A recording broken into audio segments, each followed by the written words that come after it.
আসসালামু আলাইকুম। এখন শুনবেন সংবাদ শিরোনাম। মনোনয়ন ঘোষণার পর জেলায় জেলায় বিএনপি নেতাকর্মীদের উচ্ছ্বাস, কয়েক জায়গায় বঞ্চিতদের পক্ষে অবরোধ বিক্ষোভ। বগুড়ায় খালেদা জিয়া ও তারেক রহমানকে প্রার্থী ঘোষণা করায় নেতাকর্মীদের মাঝে বাঁধ ভাঙা উচ্ছ্বাস, সর্বোচ্চ ভোটে নির্বাচিত করার প্রত্যয়। নোয়াখালীতে ট্রাক চাপায় অটোরিকশার 5 আরোহী নিহত। হবিগঞ্জে 2 বাসের মুখোমুখি সংঘর্ষে 3 যাত্রীর মৃত্যু। গ্যাস সংকটে 8 মাস ধরে বন্ধ আশুগঞ্জ সার কারখানা, নষ্ট হচ্ছে যন্ত্রপাতি। বিদেশি কোম্পানিকে সুযোগ দিতেই উৎপাদন ব্যাহতের অভিযোগ শ্রমিকদের।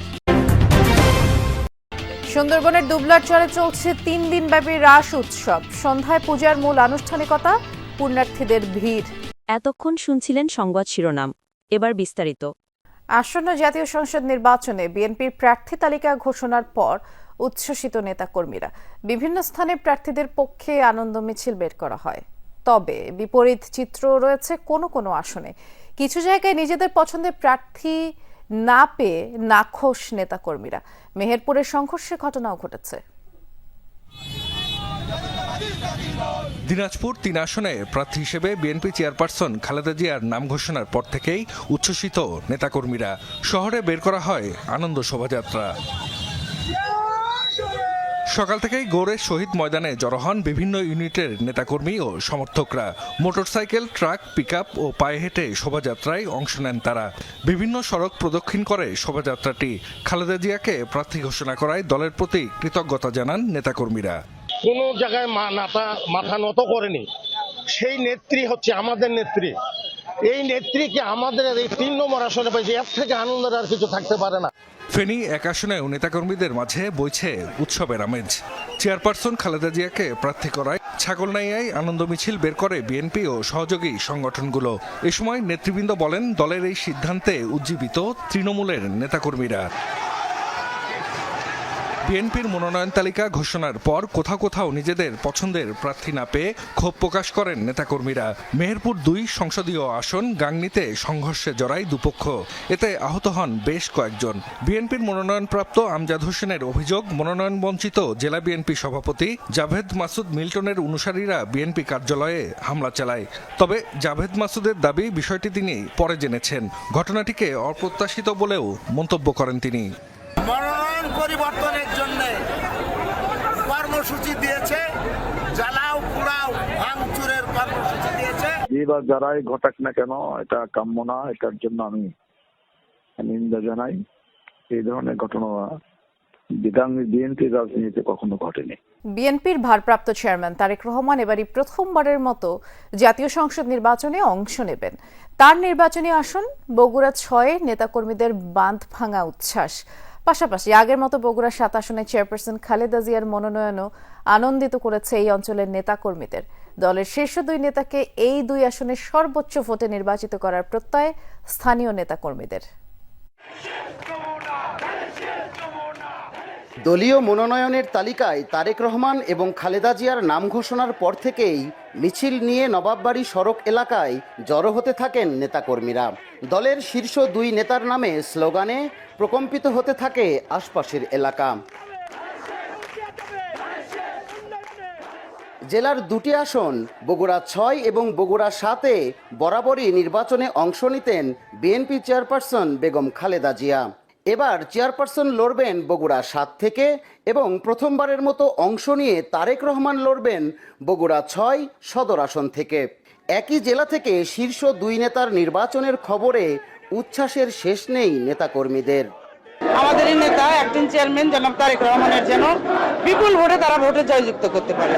নেতাকর্মীরা বলছেন, এই 2 আসন থেকে তাদের 2 নেতাকে সর্বোচ্চ ভোটে নির্বাচিত করতে চান তারা। বগুড়ার মানুষ সকলেই অনেক আনন্দিত। তাদেরকে নিয়ে আগামী দিনে যে পথ চলা, সেটি তারা একসাথে চলবে ধানের শীষের পক্ষে। বিএনপি নেতারা বলছেন, দীর্ঘদিন ধরেই প্রত্যাশা তারেক রহমান নির্বাচন করবেন বগুড়া থেকে। পূরণ হওয়ায় জেলা জুড়েই খুশির আমেজ। আমাদের গর্ব, বগুড়া অহংকার, বগুড়া কৃতি সন্তান। এই জন্য বগুড়াবাসী আনন্দিত, বগুড়াবাসী উচ্ছ্বসিত।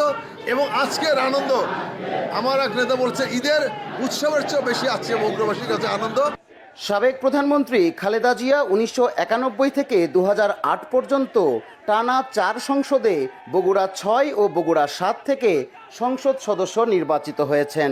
ধর্মের নামে অধর্মের কাজ করে সাধারণ মানুষকে যারা বিভ্রান্ত করার চেষ্টা করছে তাদের বিষয়ে আলেম ওলামাদের এগিয়ে আসার আহ্বান জানিয়েছেন বিএনপি স্থায়ী কমিটির সদস্য ডাক্তার এজেডএম জাহিদ হোসেন। দুপুরে হিলি কাস্টম সিএনএফ এজেন্ট অ্যাসোসিয়েশনের কার্যালয়ে মতবিনিময় সভায় এসব বলেন তিনি।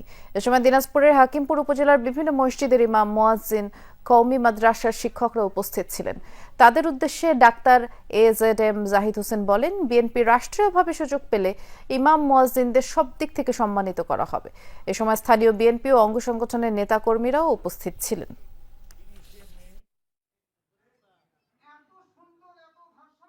ধর্মের নামে কেউ যাতে অধর্মের কাজ না করি, যারা এগুলো কথা বলে সাধারণ মানুষের মনকে বিভ্রান্ত করার চেষ্টা করে, সেসব বিষয়ে মাননীয় উলামায়ে কেরাম আপনাদের কিন্তু অনেক দায়িত্ব আছে এবং এই দায়িত্ব আপনাদের অবস্থান থেকে আপনারা পালন করবেন।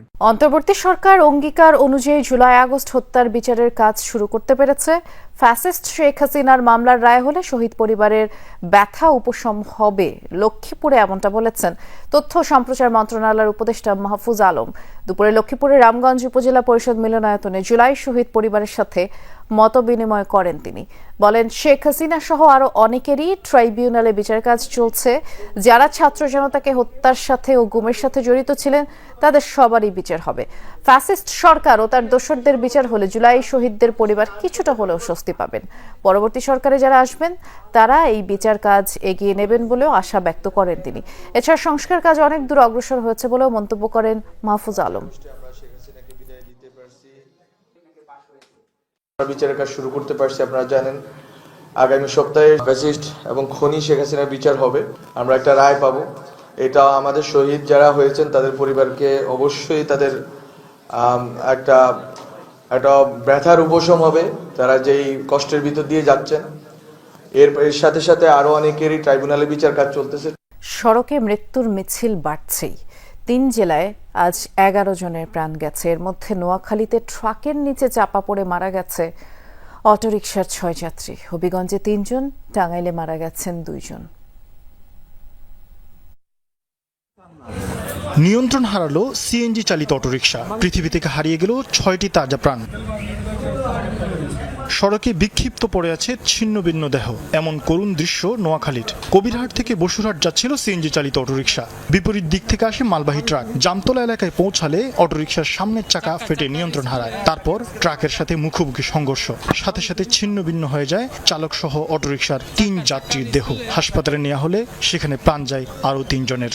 মাইজদি থেকে আসতেছে, বসুরহাট যাওয়ার পথে কবিরহাটের পরে ওই সিএনজির স্কেল ভাঙি যায়। সামনে স্কেল ভাঙার পরে তখন নিয়ন্ত্রণ হারায়, গাড়িটা ডাইন পাশে চলে যাবে। সিএনজির মুখোমুখি হওয়ার পরে ট্রাকের ড্রাইভারে ব্রেক কম হয়েছে না বেশি হতে দাঁড়িয়ে না, তবে 200 কিলোমিটার সাইড সিএনজিটারে নিয়ে আসছে। ট্রাক এবং সিএনজি মুখোমুখি সংঘর্ষে আমরা 3 জনকে উদ্ধার করি। তার মাঝে একজন ছাত্র পেয়েছি, তার পরিচয় পাওয়া গেছে, আর একজন মহিলার পরিচয় আমরা এখনো পাই।